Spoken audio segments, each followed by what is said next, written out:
তাইওয়ানকে ঘিরে সামরিক উত্তেজনা আরও তীব্র করল বেইজিং। জাস্টিস মিশন ২০২৫ নামের এ সামরিক মহড়ায় একযোগে অংশ নিয়েছে চীনের সেনাবাহিনী, নৌবাহিনী, বিমান বাহিনী ও রকেট ফোর্স। চীনের সামরিক বাহিনীর দাবি, এ মহড়ার মাধ্যমে তাইওয়ানের গুরুত্বপূর্ণ অঞ্চল ও দ্বীপে অবরোধের মহড়া চালানো হচ্ছে, যাকে বিচ্ছিন্নতাবাদী শক্তির বিরুদ্ধে কড়া সতর্কবার্তা হিসেবে উল্লেখ করেছে চীন।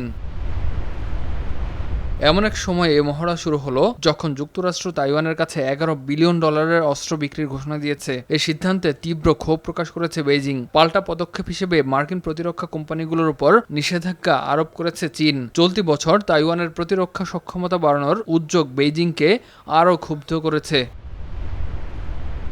তাইওয়ানের প্রেসিডেন্টের দপ্তর এ সামরিক মহড়াকে আন্তর্জাতিক নিয়মের প্রতি চ্যালেঞ্জ বলে আখ্যা দিয়েছে। দেশটির প্রতিরক্ষা মন্ত্রণালয় জানায়, সোমবার তাইওয়ানের আশপাশে চীনা যুদ্ধজাহাজ ও বিমান শনাক্ত করেছে তারা। পরিস্থিতি পর্যবেক্ষণে মোতায়েন করা হয়েছে নিজস্ব বাহিনী ও ক্ষেপণাস্ত্র ব্যবস্থা। সর্বোচ্চ সতর্ক থাকার কথাও জানায় প্রতিরক্ষা মন্ত্রণালয়।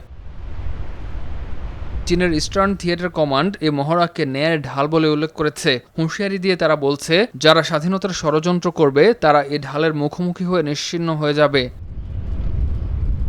এদিকে স্থানীয় সময় মঙ্গলবার সকাল ৮টা থেকে সন্ধ্যা ৬টা পর্যন্ত বড় পরিসরের মূল মহড়া চালানোর ঘোষণা দিয়েছে চীন।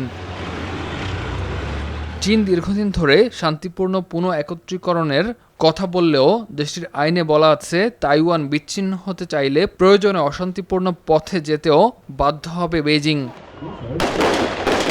চীনের অভিযোগ, তাইওয়ানের প্রেসিডেন্ট লাই চিংতে স্বাধীনতার পথে হাঁটছেন। অন্যদিকে লাই চিংতের ভাষ্য, তাইওয়ানের আলাদা করে স্বাধীনতা ঘোষণা দেওয়ার প্রয়োজন নেই। তাইওয়ান ইতোমধ্যেই একটি সার্বভৌম রাষ্ট্র।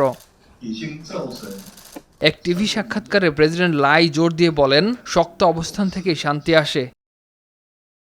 প্রতিরক্ষা ব্যবস্থা এমনভাবে শক্তিশালী করতে হবে যেন চীন কখনো আগ্রাসনের মানদণ্ডে পৌঁছাতে না পারে। এক জরিপে দেখা যায়, চীনের সঙ্গে একত্রীকরণ বা আনুষ্ঠানিকভাবে স্বাধীনতার ঘোষণা কোনোটি চায় না তাইওয়ানের জনগণ। তাইওয়ানের বেশিরভাগ মানুষ বর্তমান অবস্থায় থাকতে চায়। ২০২২ সালের পর থেকে তাইওয়ান প্রণালীতে সামরিক মহড়া বাড়িয়েছে চীন। নতুন কমান্ডারের অধীনে এবারের এ মহড়া প্রথম বড় কোনো শক্তি প্রদর্শন। বিশ্লেষকরা বলছেন, তাইওয়ান ইস্যুতে চীন যুক্তরাষ্ট্রের প্রতিদ্বন্দ্বিতা আরও তীব্র হলে এ অঞ্চল বিশ্ব রাজনীতির সবচেয়ে বিপজ্জনক উত্তেজনা কেন্দ্রে পরিণত হতে পারে। ইমতিয়াজ আহমেদ, RTV।